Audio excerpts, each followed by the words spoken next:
ini akan hanya mendorong sektor konsumsi atau juga memutar sektor produksi. Nanti kalau yang dimakan anak-anak itu juga hanya menguntungkan kelas menengah atau jaringan-jaringan yang dekat dengan kekuasaan, ya bagaimana dengan fungsi pemberdayaan? Belum lagi soal bahan baku dari makan siang itu. Dikasih buah tapi buahnya buah impor. Kebijakan publik kan dalam sebuah pemerintahan kan lazim saja ada evaluasi. Assalamualaikum warahmatullahi wabarakatuh. Kita jumpa lagi dalam podcast Our Concern. Saya M. Farid Cahyono, jurnalis dari Yogyakarta. Kali ini saya bertamu di kantornya Mas Dr. Saifuddin Zuhri, Pak Rektor, Pak Ketua Pak Ketua STIE Solusi Bisnis Indonesia. Beliau ini seorang sosiolog, menulis banyak di satu buku yang saya tidak saya bawa ya, tapi nanti bilik renung ya. Nanti saya tunjukkan buku itu kepada teman-teman. Nah, kita ini akan mendiskusikan ke Mas Saifuddin ini, Mas saja ya, boleh, biar tetap semangat. Nah, beliau Ketua STI dan juga sekaligus peneliti di Pemantau Regulasi dan Regulator Media. Nah, ada satu soal yang ingin saya diskusikan untuk Anda, yaitu soal makan siang gratis. Sebagaimana kita ketahui, Presiden Prabowo dan Gibran itu di kampanye yang barangkali itu salah satu kunci kemenangan juga dalam pemilu itu menjanjikan bahwa selama dia berkuasa akan ada makan siang gratis buat anak sekolah. Bisa dibayangkan berapa jumlah anak sekolah seluruh Indonesia. Dan kemudian ketika itu menjanjikan, itu juga sudah ada kontroversi di Kementerian Keuangan menyangkut anggaran dan lain-lain. Tapi oke lah ya itu, dan sekarang itu Prabowo dan Gibran menang, dan tentu rakyat itu menagih janji ya Mas. Gimana janjimu kan gitu. Sudah saatnya dibuktikan. Nah, saya ingin tahu dulu ya, dari sisi janji atau ini kemudian jadikan satu kebijakan negara, itu penilaian Anda sebagai sosiolog gimana Mas? Janji makan siang gratis. Jadi ini kan menyangkut kebijakan publik otomatis konteksnya pasti dalam relasi kuasa politik. Seorang politisi atau siapapun yang berobsesi untuk meraih kekuasaan itu pasti akan mencari berbagai cara bagaimana kekuasaan itu dicapai begitu. Dan dalam konteks makan siang gratis ini menurut saya memang sebuah janji, program yang menurut saya memang cukup brilian sebagai sebuah cara persuasi. Namun kalau dilihat dari pendidikan politik dan kematangan nilai-nilai demokrasi, ini perlu diperdebatkan. Karena kalau kita lihat, katakanlah tawaran atau iming-iming tentang makan siang gratis itu kan satu, Prabowo Gibran ini sepertinya tahu betul tentang bagaimana persepsi publik posisi warga negara terhadap posisi negara. Jadi ini kan sebetulnya melanggengkan sebuah persepsi bahwa negara itu patron, negara itu bapak, yang biasanya seorang bapak itu di dalam keluarga itu kan kepala rumah tangga yang dianggap bermakna, berfungsi kalau memberi sesuatu, memberi kesejahteraan, perlindungan, rasa aman, itu kebapaannya itu akan diakui. Nah, nampaknya Prabowo Gibran ini menyadari betul dan melanggengkan persepsi itu, bahwa negara diartikan bermakna kalau penguasa itu memberi. Itu pertama. Walaupun dalam konteks demokrasi kekinian, relasi seperti itu mungkin dilihat dari parameter kematangan demokrasi patut dipertanyakan karena ini akan memposisikan warga negara pada posisi klien atau posisi yang selalu subordinat ya, meminta gitu.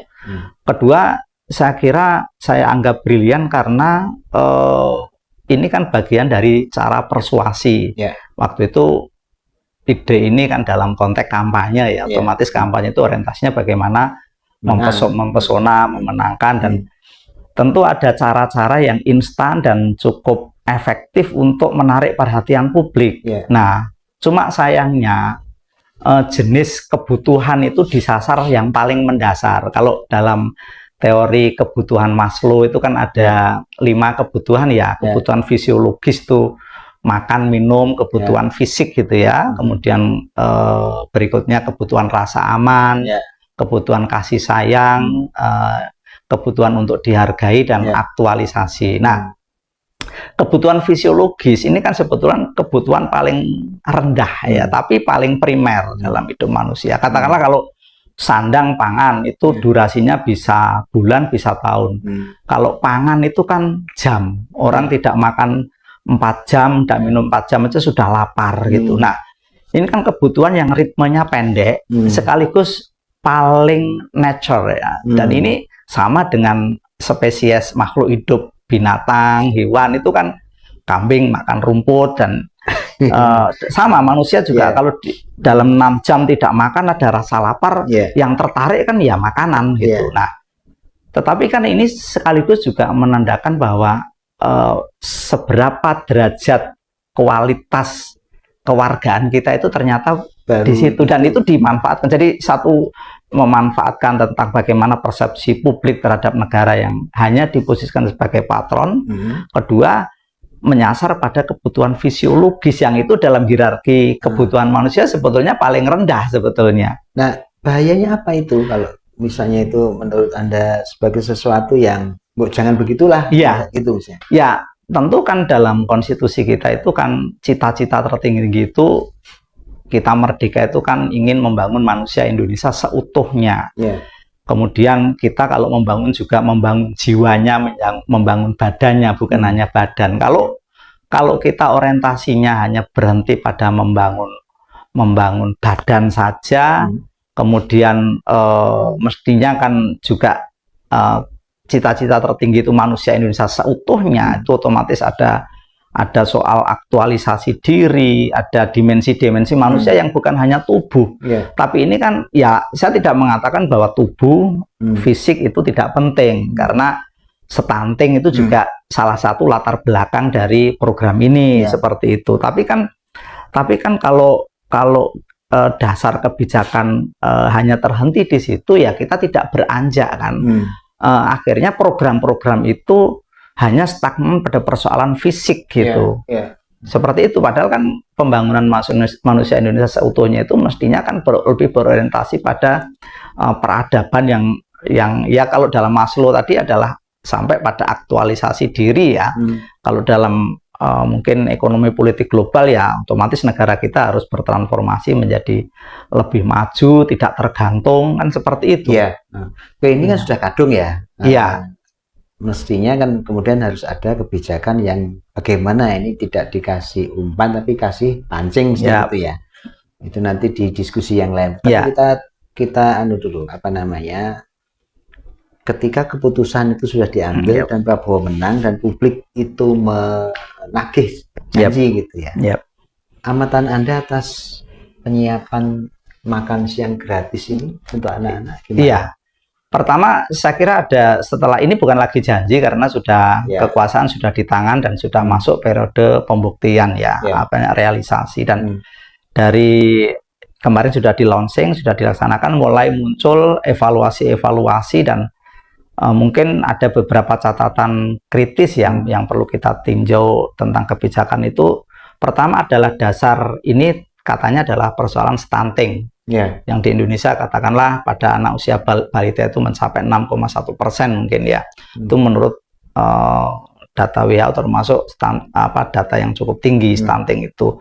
Tapi kan ini juga dipertanyakan, kalau stunting kemudian solusinya makan siang gratis pada level anak sekolah, ini sebetulnya kan sudah agak lewat. Stunting itu mestinya kan sejak pada ibu hamil, kemudian melahirkan pada usia balita di tahap-tahap awal, itu justru lebih krusial. Kenapa? Kalau latar belakangnya stunting, kenapa tidak pemberian gizi yang baik pada ibu hamil, sampai jaminan keselamatan pas kelahiran, sampai pada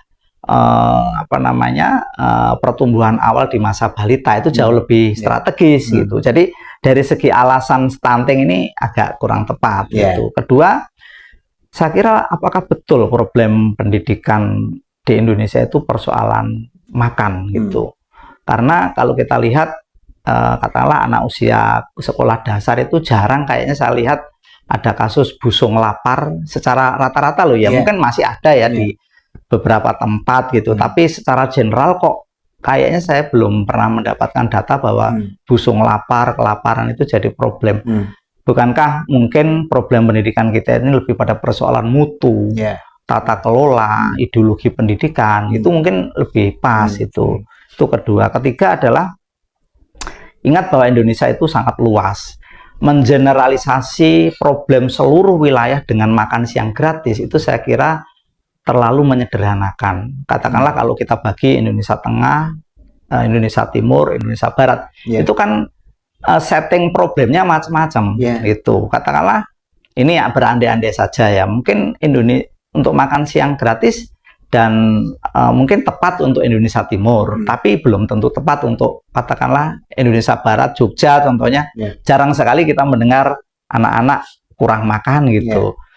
Mungkin pemerataan SDM untuk Indonesia Tengah, kemudian pengontrolan mutu dan tata kelola Indonesia Barat.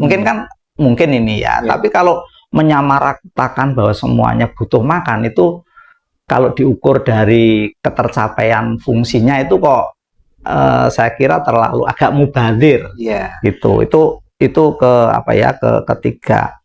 Keempat, konon katanya tadi Mas Farid sudah mengatakan bahwa akibat kebijakan ini ada problem di Menkeu soal alokasi anggaran. Nah, tapi ini kan sama dengan ada istilah golek uceng kelangan delek ya. Artinya Prabowo satu sisi pemerintahnya mengusung keberlanjutan. Nah, kalau kemudian katakanlah gara-gara memprioritaskan makan siang gratis, kemudian nanti mengambil alokasi dana yang lain, katakanlah kita batasi di departemen di dinas kependidikan saja. Untuk makan siang gratis oke, tapi ini ngambil dari dana kesejahteraan stakeholder pendidikan yang lain atau dana bos. Nah, ini tercukupi tapi yang lain tidak tercukupi kan sama saja. Kemudian keempat saya kira yang mulai muncul problem adalah tentang tata kelola, Mas Farid. Apakah ini akan hanya mendorong sektor konsumsi atau juga memutar sektor produksi? Nanti kalau yang dimakan anak-anak itu juga hanya menguntungkan kelas menengah atau jaringan-jaringan yang dekat dengan kekuasaan, ya bagaimana dengan fungsi pemberdayaan? Belum lagi soal bahan baku dari makan siang itu. Dikasih buah tapi buahnya buah impor, kemudian pembungkusnya plastiknya ya plastik bahan impor.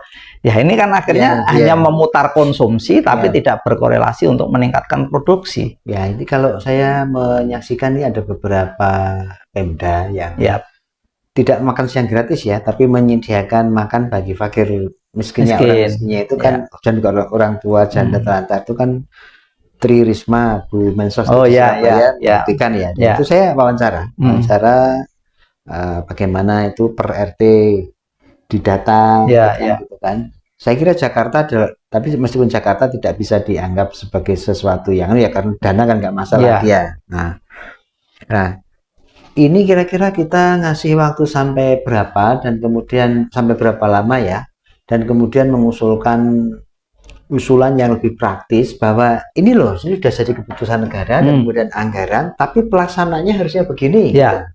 Dikasih waktu sampai kapan ini kira-kira? Kebijakan publik kan dalam sebuah pemerintahan kan lazim saja ada evaluasi atau peninjauan ulang.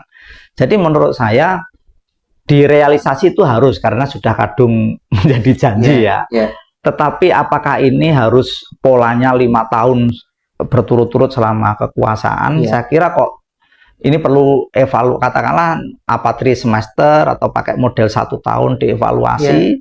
Kemudian setelah dievaluasi nanti tingkat ketercapaian tujuannya itu apakah nanti mundur lagi untuk mengkoreksi kebijakan ini yang tadi saya kemukakan, jangan-jangan yang Indonesia Barat tidak perlu makan siang gratis, atau kalaupun toh makan siang jenis makanannya, karena ada banyak kasus kan anak-anak ternyata nggak suka sayur, nggak suka buah, jangan-jangan yang Indonesia Timur itu justru harus hanya sayur saja sebagai snack, tidak usah nasi karena di rumah dan lain sebagainya sudah disediakan. Jadi menurut saya mungkin 1 tahun adalah waktu yang sudah mencukupi untuk mengevaluasi ya, karena kondisi makroekonomi global kan sedang tidak baik-baik saja, dan kalau ini dipaksakan padahal memakan alokasi anggaran cukup signifikan di tahun kedua, saya kira perlu dievaluasi apakah sama polanya seluruh Indonesia serentak semuanya atau hanya sebagian saja, karena ya tadi berbagai risiko tadi itu, Mas. Butuh ya manajer maupun data yang sangat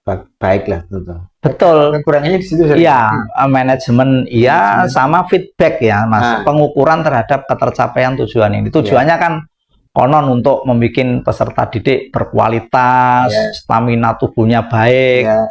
Nah, ini perutnya kenyang, tapi kalau masih banyak problem tentang tata kelola pendidikan, ideologi pendidikan kita nggak jelas kan, malah juga bermasalah kan. Perutnya kenyang tapi mindset cara berpikirnya itu kan juga malah jadi problem baru. Ada apa ya, kebijakan seperti ini nih ngasih makan rakyat itu di belahan negara yang lain gimana?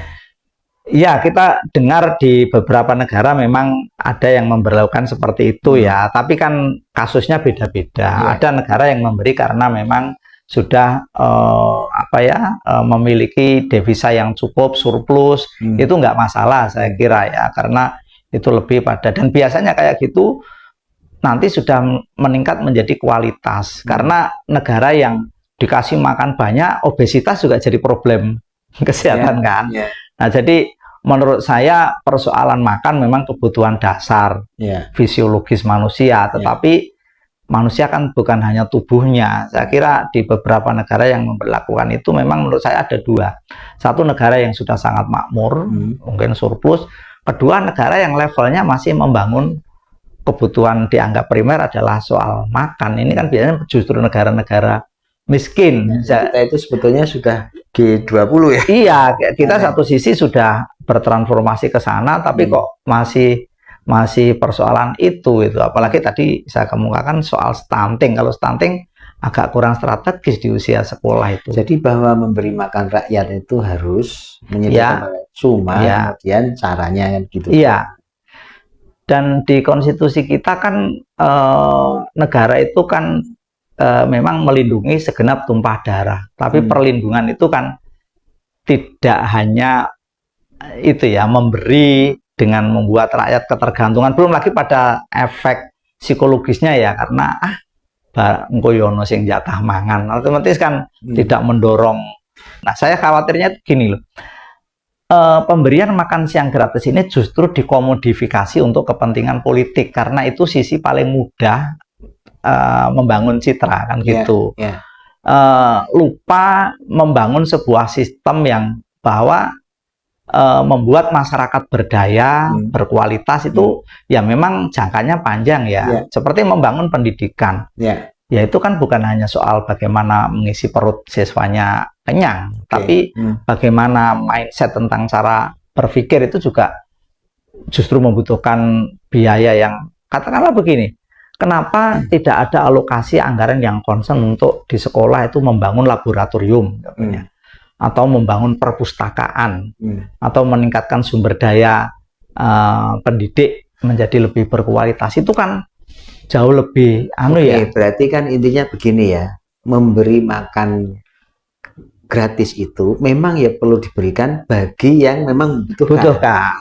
Dan itu ada contoh yang baik untuk misalnya si Tri Risma, ya betul, Jakarta DKI, seperti itu ya. Dan segmented, Mas. Dan segmented. Saya kira untuk Jakarta, Surabaya gitu ya, itu kan ada ya lapisan masyarakat, ada yang memang yang memang betul.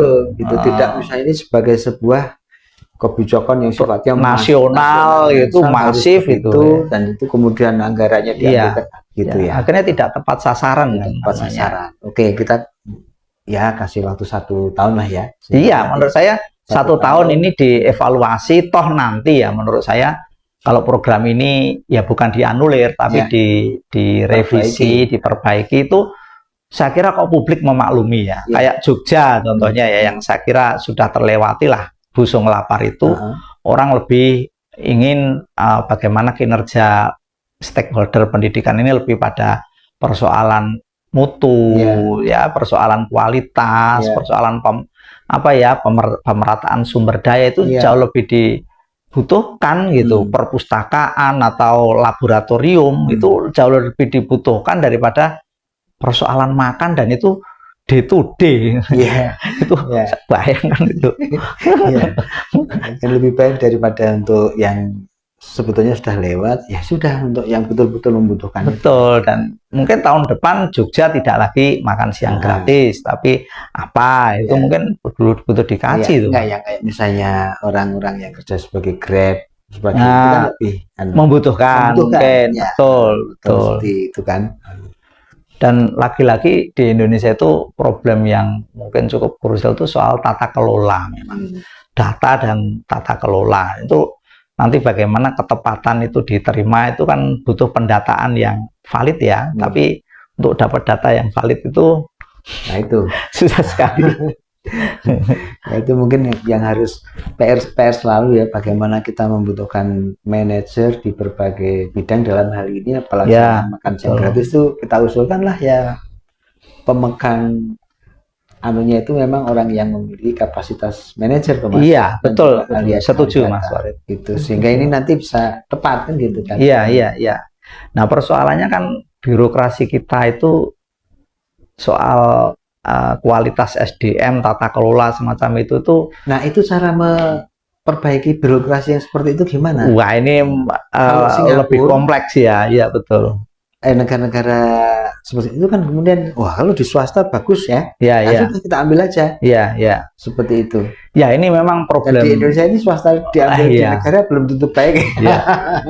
Ya sebetulnya juga Mas, memang ini kalau bicara soal kinerja birokrasi ya lebih kompleks lagi ya, karena memang sejarah birokrasi kita itu memang agak unik ya, karena kita ini kan negara kolonial yang dulu aparatus itu bukan sebagai pekerja profesional yang berorientasi pada public service kan. Biasanya dulu kan kalau katakanlah kita merujuk pada Weberian, yang namanya birokrasi itu kan justru untuk rasionalisasi kerja biar efektif dan public service dan rasional kan gitu. Nah, di Indonesia birokrasi itu kan representasi dari relasi kuasa feodal bahkan, yang dulu ketika penjajah pergi di replace saja terhadap kaum feodal yang orientasinya bukan public service tapi bagaimana dirinya itu mapan, status quo-nya aman, ya justru dibalik bagaimana masyarakat melayani birokrat. Nah, situasi seperti ini dituntut untuk memiliki kapasitas pelayanan tata kelola yang kayaknya problem yang luar biasa selama ini. Kalau kita kan paham itu ya, dan selama ini selalu gitu, itu selesai di tingkat kritis, analisis gitu ya. Pemecahan-pemecahan yang sifatnya itu sebetulnya untuk memperbaiki birokrasi itu berangkatnya dari mana? Sebetulnya kalau mau berangkat dari mana mungkin agak perlu diskusi secara tersendiri lebih detail, tetapi hanya sekedar yang kaitannya dengan makan siang sekedar perbandingan aja. Ada contoh baik sebetulnya yang bisa kita contoh dari beberapa kasus di Indonesia sekarang ini. Saya ambil contoh Bu Risma di Surabaya, waktu Risma dalam tanda petik sebagai wali kota dulu. Itu bagaimana Risma menjadi ikon di ketertiban di Surabaya karena leadership dia yang dengan sangat sukses mentransformasi mental birokrasi menjadi pelayan yang baik. Dan itu ternyata bisa. Kasus kedua saya kira kita bisa melihat tata kelola pelayanan di transportasi kereta api. Iya, zonan. Dulu bagaimana 20 tahun yang lalu pelayanan transportasi publik ini kayak apa semrawutnya, tapi ternyata bisa tuh. Berarti kan ini apa ya, bukan sesuatu yang mustahil. Cuma ini memang membutuhkan agen-agen yang punya kemampuan intensitas dan sustainabilitas leadership yang kuat gitu. Karena kalau kita katakanlah gini, mempertaruhkan pelayanan birokrasi hanya pada proses politik ya, kita sama-sama tahu gimana bobroknya apa ya sistem politik kita gitu. Ya otomatis mungkin ada ruang, kita berharap ada agen-agen yang memiliki leadership yang kuat dan kemudian itu menjadi semacam prototipe berikutnya gitu. Oke, berarti kita sekaligus ngetes nih ya untuk bahwa bagaimana janji Prabowo Gibran dalam hal makan siang ini, kalau kemudian dinilai untuk anak sekolah itu mislead, itu kemudian anggaran dipakai betul-betul untuk orang yang membutuhkan, betul. Tetapi dengan catatan bagaimana ini sistem seluruh negara dengan mengadopsi contoh-contoh baik. Tata kelola supaya tata kelolanya. Itu butuh agen. Butuh agen saya kira, karena kalau kita mengharapkan sistem ya Mas, dikatakanlah ada banyak sistem, apalagi soal regulasi. Kurang apa sih? Sekarang ini ada sistem pengukuran kinerja ASN, ada pekerjaan berbasis kinerja lah, apa itu kurang-kurangnya sebetulnya aturan-aturan, tapi tetap aja bisa disiasati gitu loh. Berarti kan sebetulnya kita butuh agen-agen itu, dan itu hanya bisa ditumbuhkan dari proses-proses pendidikan yang baik ya. Nah, ini lingkaran setan ya, yang luar biasa. Diputus, gitu harus diputus. Dan butuh agen.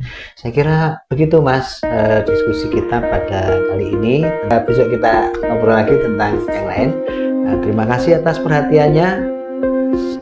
Semoga bermanfaat. Wassalamualaikum warahmatullahi wabarakatuh. Terima kasih.